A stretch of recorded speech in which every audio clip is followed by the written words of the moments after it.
Picture this. A 48-year-old man walks into your rural clinic, newly diagnosed type 2 diabetes, HbA1c of 7.9%, BMI of 36. He's tried metformin but can't tolerate it. You're starting to think about what comes next, and now there's a new option that just posted phase 3 data in the Lancet. Good morning, it's Sunday, the 9th of August. 3 stories today, plus a TGA safety alert you need to know about. Let's get into it. Story 1. Retatrutide. This is a triple hormone receptor agonist. It hits 3 targets at once, GLP-1, GIP, and glucagon. The Transcend trial was published in the Lancet in June. First phase 3 data for this molecule in type 2 diabetes. Triple agonist. We already have tirzepatide, which is a dual GIP and GLP-1 agonist, and that's been a game changer. So why do we need a third target? What does adding glucagon receptor agonism actually do? The glucagon receptor is the interesting piece. Activating it increases energy expenditure and enhances fat metabolism. So in theory, you get the appetite suppression from GLP-1, the additional glycaemic and weight benefit from GIP, plus a thermogenic effect from glucagon, more weight loss, better glucose, all in one weekly injection. Which sounds great on paper. But let's look at what actually happened in the trial. Who was in it and what was the comparator? 537 adults with type 2 diabetes inadequately controlled on diet and exercise alone. Mean HbA1c 7.9%, mean BMI 36, mean diabetes duration only 2.5 years. So this is early diabetes. They were randomized to retatrutide at 4, 9, or 12 milligrams or placebo as monotherapy for 40 weeks. Placebo-controlled monotherapy. That's important. This isn't retatrutide versus semaglutide or versus tirzepatide. It's versus nothing. So we learn what the drug does, but not where it sits relative to existing agents. That head-to-head data is still coming in the companion Transcend trials. Right, and the results were striking. At 40 weeks, the 12 milligram dose dropped HbA1c by 1.9 percentage points versus a drop of 0.8 in placebo, an estimated treatment difference of about 1.1%, and weight loss at the top dose was 15.3% of body weight versus 2.6% with placebo. 15% weight loss as monotherapy over 40 weeks. That's in the same ballpark as tirzepatide and approaching bariatric surgery territory. For a patient with early diabetes and obesity, that's potentially disease-modifying. If you lose 15% of your body weight, your diabetes physiology changes fundamentally. 82 to 89% of participants on retatrutide reached the HbA1c target of below 7%,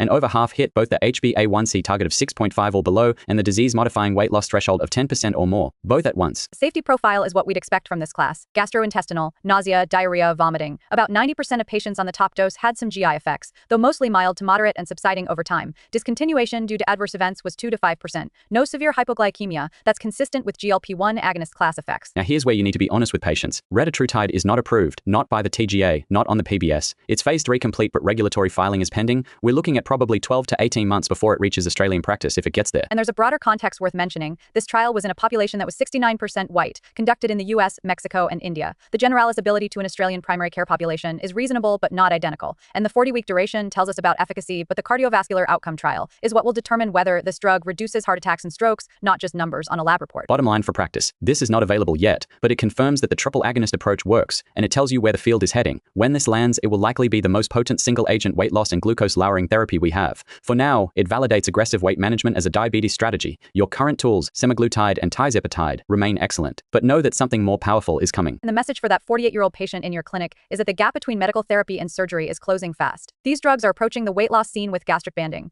That changes the conversation. Story 2. Something for your wife. A pregnant woman with type 1 diabetes. You know these patients. They're high risk. Half of them have hypoglycemia-related pregnancy complications. Large for gestational age infants, shoulder dystocia, neonatal hypoglycemia, NICU admissions. Tight glucose control is everything, and it's brutally hard to achieve. The standard approach is intensive insulin therapy, either multiple daily injections or an insulin pump, paired with continuous glucose monitoring. Even with that, most pregnant women with type 1 diabetes spend barely half their day in the target glucose range. The CIRC-WIT trial, published in JAMA, tested whether a closed-loop system could do better. Closed loop, also called an artificial pancreas, the insulin pump talks directly to the continuous glucose monitor. An algorithm adjusts insulin delivery every few minutes based on real-time glucose readings. No human intervention needed between meals. The system thinks for itself. Tell me about the trial design, because in pregnancy, the glucose targets shift dramatically. What counts as in-range changes week by week as insulin resistance climbs in the 2nd and 3rd trimester. CIRC-WIT enrolled 94 pregnant women with type 1 diabetes across 14 centers in Canada and Australia. Important point, Australian sites were involved. They were randomized before 14 weeks gestation to either the closed-loop system, specifically the tandem control IQ technology, or standard care with their existing insulin delivery plus CGM. The primary outcome was time in the pregnancy-specific target range of 3.5 to 7.8 millimoles per liter, measured from 16 to 34 weeks. And the result? Closed loop achieved 65.4% time in range. Standard care achieved 50.3%. An absolute difference of 12.5 percentage points, highly statistically significant. To put that in perspective, that's an extra 3 hours per day in the target glucose range. 3 hours a day, over the course of a pregnancy, that's a massive cumulative difference in glucose exposure to the fetus. We know from Concept T and other trials that even small improvements in maternal glucose control translate into fewer large for gestational age infants, fewer NICU admissions, fewer shoulder dystocias. 12 percentage points is not small. Safety was reassuring. 1 episode of severe hypoglycemia in the closed-loop group, 2 episodes of diabetic ketoacidosis in closed-loop versus 1 in standard care, no pattern of excess adverse events. This was open label, which is a limitation. You can't blind a device trial, but the primary outcome was objectively measured by CGM, which removes reporting bias. Here's what I find most compelling. This was a pragmatic trial done in real clinical centers, including Australian sites. It wasn't a highly selected population in a perfect research environment. These were women with baseline HbA1c around 7.4%, which is typical of what we actually see, and the technology is commercially available right now. The tandem pump with control IQ is not experimental, it exists. Which raises the access question. In Australia, insulin pump access for pregnancy is improving but still patchy. CGM is now funded through the NDSS for pregnant women with type 1 diabetes, which is a big win.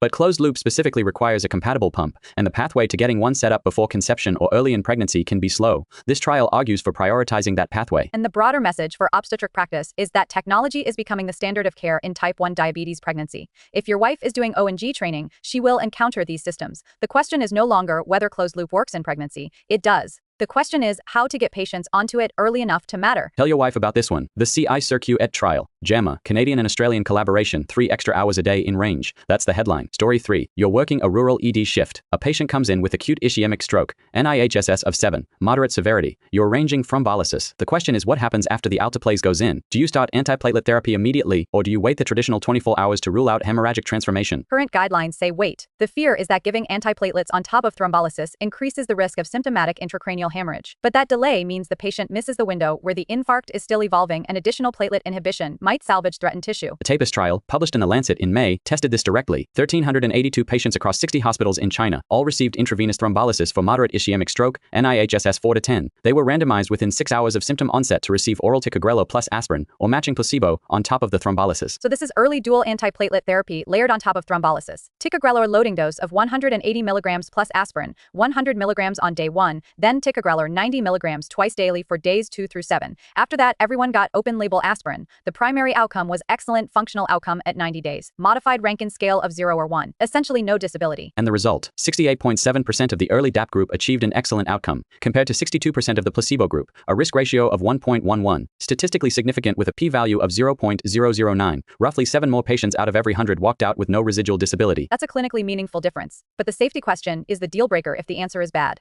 What about symptomatic intracranial hemorrhage? Symptomatic intracranial hemorrhage within 36 hours occurred in 0.9% of the DAPT group versus 0.7% of the control group. No statistically significant difference, but here's the honest caveat. The confidence interval was wide. Risk ratio of 1.2 with a range from 0.37 to 3.93. They cannot exclude a small increase in bleeding risk. So the trial is positive on efficacy and reassuring, but not definitive on safety. For a rural GP who might be the first doctor seeing a stroke patient before transfer, the practical message is nuanced. This supports early dual antiplatelet therapy after thrombolysis for moderate stroke, but it should be initiated in consultation with the stroke team, and it doesn't eliminate the need for post-thrombolysis imaging to rule out hemorrhage. This connects to a theme we've seen across multiple stroke trials recently. Option, which we covered, showed 10 ectoplays working in the extended window for non-large vessel occlusion. Choice 2 showed intra-arterial alteplays after thrombectomy, and now TAPIS shows that the acute management window is expanding in multiple directions. We're squeezing more benefit out of the first 6 hours than ever before. Common thread is that the acute stroke pathway is becoming more aggressive and more nuanced simultaneously. More patients are eligible for more interventions, but each decision requires weighing bleeding risk against the chance of a better outcome.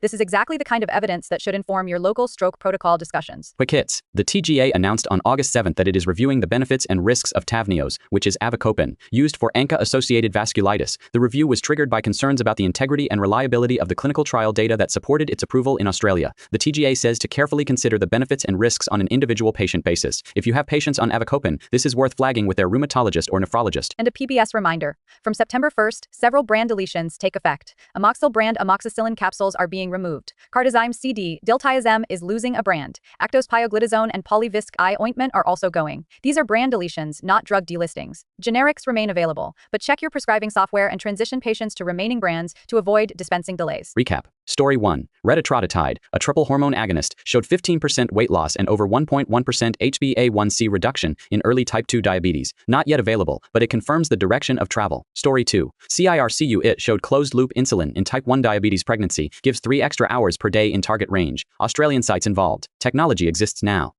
Story 3. TAPS showed early dual antiplatelet therapy after thrombolysis improves functional outcomes in moderate stroke, with a bleeding signal that's not excluded but not confirmed. 3 trials, 3 different areas of practice, all pushing toward earlier and more aggressive intervention. That's the theme. See you tomorrow. Stay sharp.